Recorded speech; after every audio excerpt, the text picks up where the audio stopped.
This is U.S. History 2, Chapter 4, Section 4, The New Immigrants.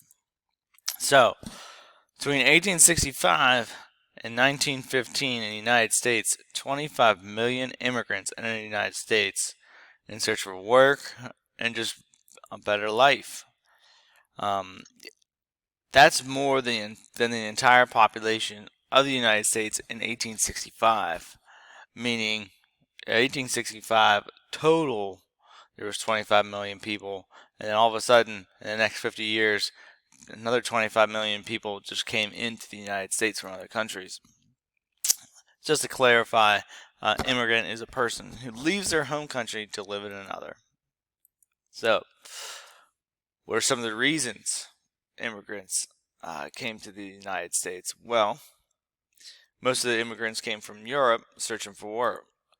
Uh, America was the land of opportunity. Europe was kind of war torn by the late 1800s.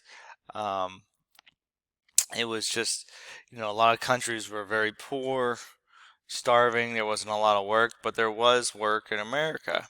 The United States' new industries and factories offered these, uh, these labor jobs for unskilled workers.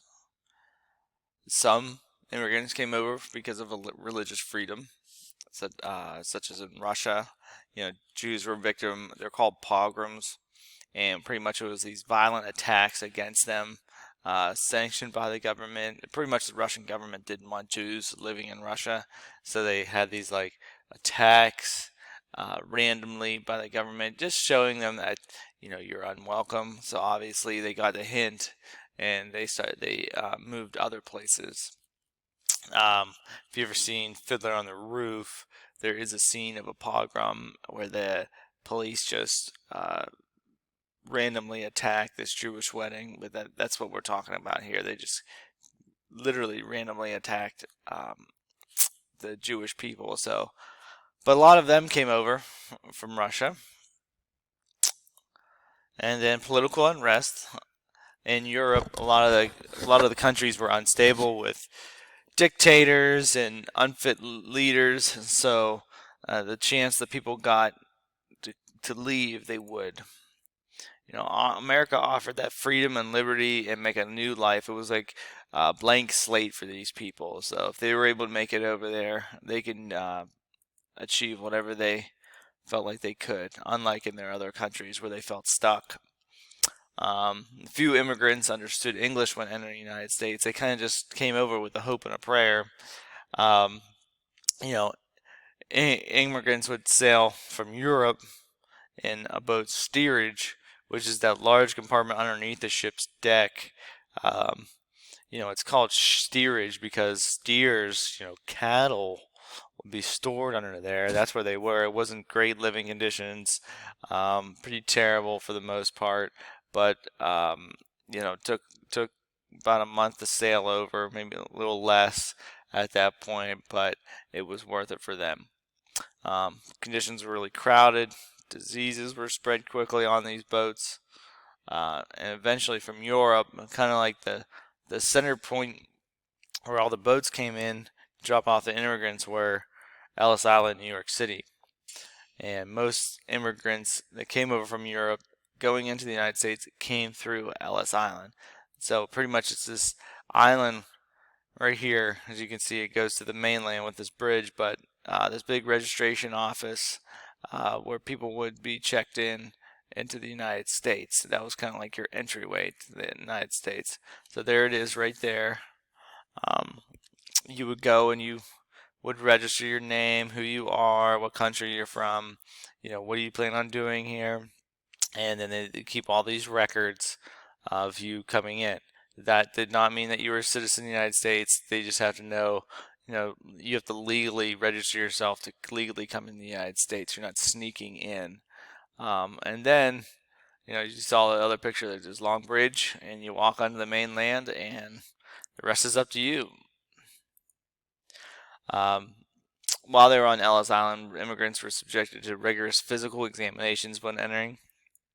The United States government did not want new diseases from Europe spread throughout the United States. They wanted healthy working people. We didn't need another pandemic in the United States. Many American citizens did not like these new immigrants coming in, mainly because they were taking jobs away from the Americans that were already here. Companies, they're always looking to save a buck, and in these manual labor jobs, immigrants would work for less pay because less pay is better than no pay. Immigrants would kind of work whatever they needed to work for their money, um, because they're just starting out, so they would work cheaper than regular Americans. So they were mad about that. They didn't speak English, so that was kind of annoying, obviously, for Americans already established in the United States that only know English. And then they had different cultures and customs than traditional Americans. And so they just didn't understand these new immigrants coming in. And really, these reasons aren't very different than the reasons Americans still don't like immigrants coming into the United States, which is weird because everybody's family in the United States were immigrants at some point, unless you were Native American. It means that even if your ancestry dates back to the 1600s, 1700s, everybody from, if you're European ancestry, has come over and was an immigrant to the United States at some point in time. So this is just some of the physical examinations, going to the line and you're just waiting to be registered. So immigrants would, you got off the boat, you're registered, you're free to go, and so like now what? So immigrants would usually congregate in sections where there's other immigrants from the same country, because they spoke the language, they have the same culture. So if you're from Italy, you're going to go to the Italian neighborhood. If you're from China, you're going to go to the China neighborhood. They spoke the same language, had the same customs.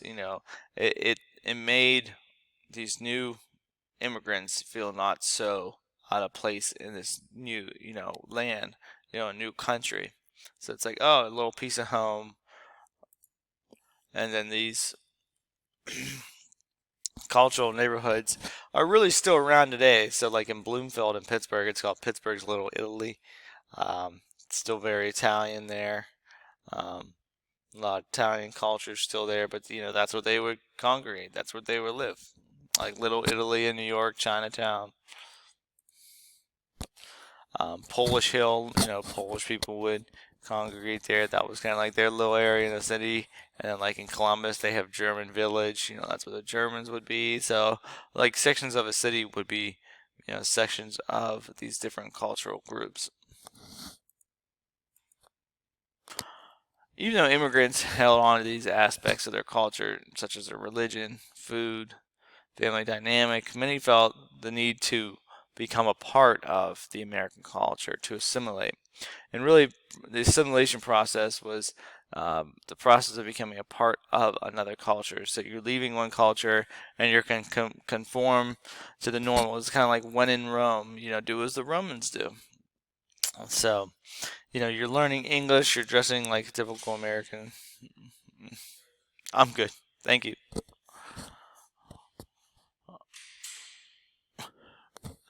And you just help immigrants to be, so learning English, dressing like a typical American, help these immigrants to become more successful. Immigrants would even Americanize their last names or their first names to fit in better, so it was easier for employers to say, and it just sounded more American. Example of like, Walkowick. I can't even say it, but it's a European name, and they just would change it to Walter. Okay, Johannes. Sounds foreign. Just call me John. They would just take simple American names.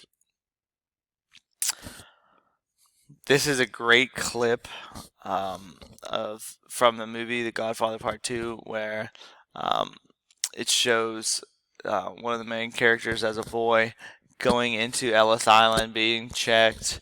They even get his name wrong, kind of, just kind of how the process worked for immigrants coming into the United States. The children of immigrants assimilated much faster. They learned to speak English. They were American citizens. Most of them were given American names. They dressed like American children, and they were becoming educated like Americans. Now, immigrants they like that, but at the same time, it's like their original culture from their home country was being lost. But immigrants could agree that education was the key to success. Um, that was the difference between, the original Generation 1 immigrants and then their children, is that the children had a chance to be educated in America. They strive to educate their children, because if they have an education, they don't have to do those manual labor jobs. They can get better jobs. They can improve their life. Achieving that American dream, and that's what they wanted. Which is that ideal, which all Americans have an equal opportunity to achieve their highest dreams and ambitions. That's the American dream. That's why the immigrants came over. The countries that they came from, it was just like this ceiling of what they could do and everything. But America seemed like anything that they wanted to do in life could be possible in the United States, and it still is today. So the American dream, I like this. It's not about having stuff, but it's the opportunity. America is all about the equal opportunity. Anybody can be anybody. You work hard and determination, you're good. Immigrants would work in steel mills, manufacturing factories, coal mines, a lot of construction, building subways, bridges, skyscraper, railroads, meat packing plants. Pretty much without immigrant labor, the Industrial Revolution in the United States would have been much slower in progressing.